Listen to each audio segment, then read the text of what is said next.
Hello everyone, today we're going to Rix, Flix, and relax at Islands of Adventure. And along the way, I have a couple ride closings to tell you about. Let's get to it.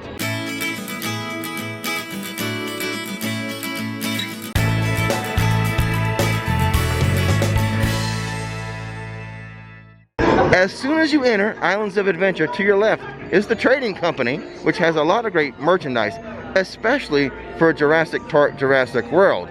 In my opinion, that particular IP has some of the best merchandise in all of Universal Studios. For example, the last few times I've been here, I've noticed this red Jurassic Park shirt, $25. I love the graphic on it, and the t-shirt is so soft. And a new dinosaur has arrived in Islands of Adventure. This T-Rex 30-inch with an interactive app, $90. It just got into the park yesterday. For $57, we have this red and black Jurassic Park hoodie. That's the front side with the logo on the left chest. And let's take a look at the back. It's got the classic and distressed looking Jurassic Park logo. But as far as Jurassic Park t-shirts are concerned, this one may be the coolest one in the store. For $30, the graphic changes color with the sun. That was just a taste. I really could do a whole vlog on the Jurassic Park, Jurassic World merchandise, the coolest stuff in the park. So here's the big question. Anytime I enter a theme park, do I go left or do I go right? It seems like at Universal Studios, I always start by going right, or most of the time. But here at Islands, I always start going left to get to Marvel Island first. I'm gonna switch it up today. We're gonna go straight ahead into the U-Rest zone, and then we're gonna go right. But let's go into the U-Rest zone first. Now you can see my face.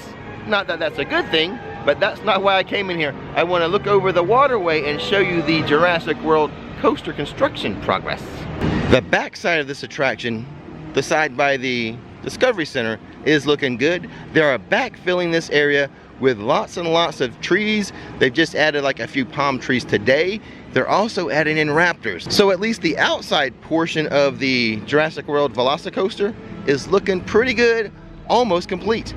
Even though I'm not going to start in Marvel Island today, I can give you a gratuitous shot of the Incredible Hulk roller coaster before we leave the U-Rest zone.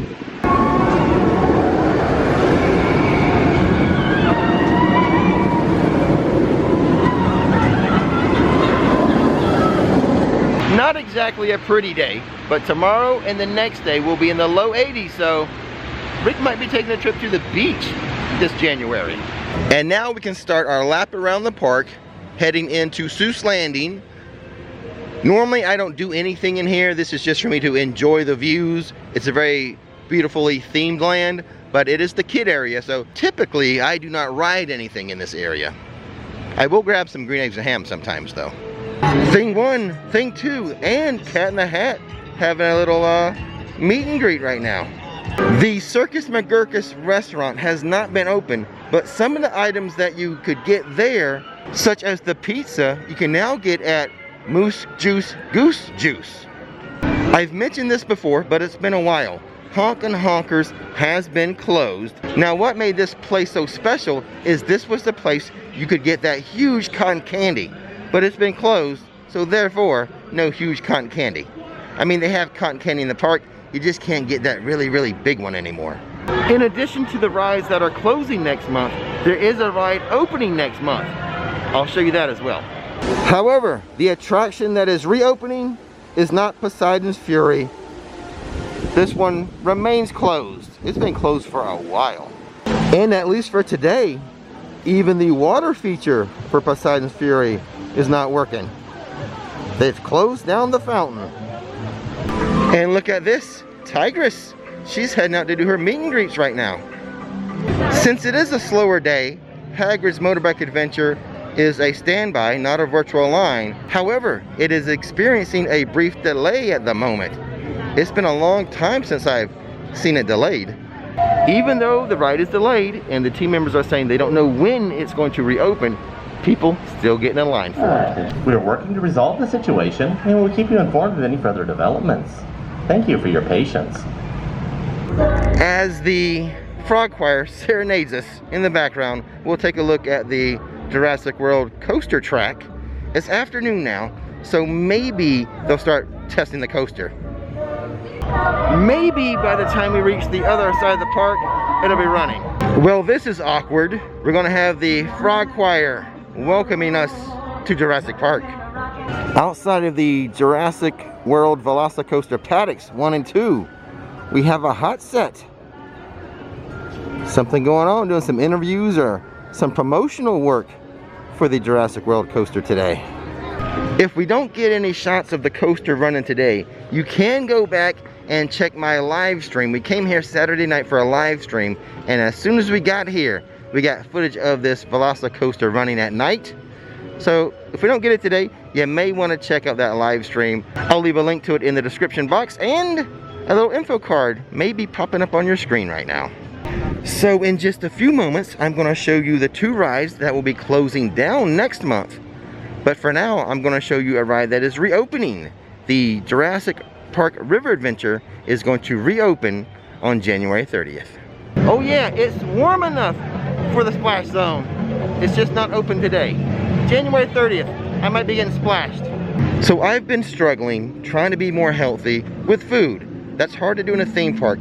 But over here at Thunder Falls, they do have rice bowls. It sounds healthy, so let's go inside, get us a rice bowl, and let's see how it is. Here is my rice bowl. It cost me $15 and some change. So you can have your choice of mojo chicken or jackfruit. I went with the mojo chicken. It's with black beans, cilantro rice, with fried plantains and salsa. Like I said, a little over $15 with tax and everything. So what did I think of my healthy meal? The chicken was really good. I'm not sure how the jackfruit is, but I really did enjoy the chicken. It was moist and tender. And of course, you know, black beans and rice taste like black beans and rice.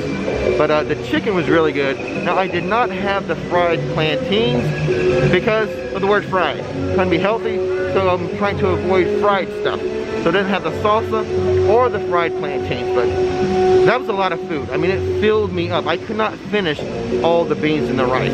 I did eat off the chicken though. I could not find the nutritional information on that meal, but to me it seems like one of the healthier options you can get in a theme park. The jackfruit, probably more healthy than the chicken, but I still feel like I did a good job being healthy today. And now I can tell you about the rides closing next month. Ripsaw Falls will be closing from February 22nd through March 19th. So almost a month of closure for Ripsaw Falls, as it has its seasonal maintenance, fresh coat of paint, check some of the mechanical things like that, typical for this time of year. But before Ripsaw closes, Popeyes and Blue Rose barges will be closing from February 2nd through February 19th. You may notice with those dates that they do not overlap. So at no point in time will both Popeyes and Blue Rose barges and Ripsaw Falls be closed. And remember, the Jurassic Park River Adventure will be opening up. So if you're interested in water rides, you can get wet if you really, really want to. And since we're here, let's go around back and check on the Velocicoaster. This is not the Velocicoaster. This is the Incredible Hulk roller coaster. A beautiful sight nonetheless.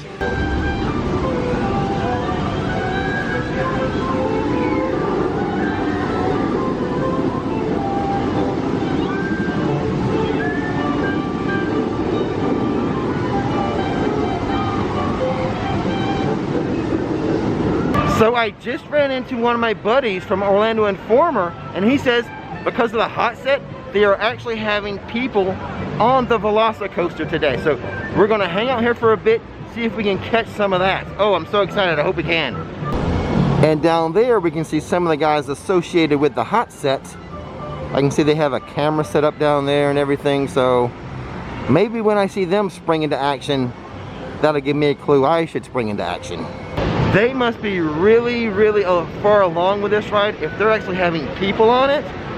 Maybe with this one, instead of summer, maybe in the springtime we'll have some soft openings, unlike Hagrid's, which had no soft openings, but a lot of technical issues at opening. Maybe they learned their lesson have a long period of time for soft openings for people to actually be on it before they actually grand open the ride. Well, one of the guys down there, he stood up and he's messing with the camera. Maybe that's a clue. I should be getting ready. So I've been waiting here about 30 minutes listening to Popeye music. My friend from Orlando Informer, he's gone to the other side. I don't know if you can make him out, but Trevor from Orlando Informer over there on the other side waiting for the coaster to go. Oh my goodness, here it comes, here it comes.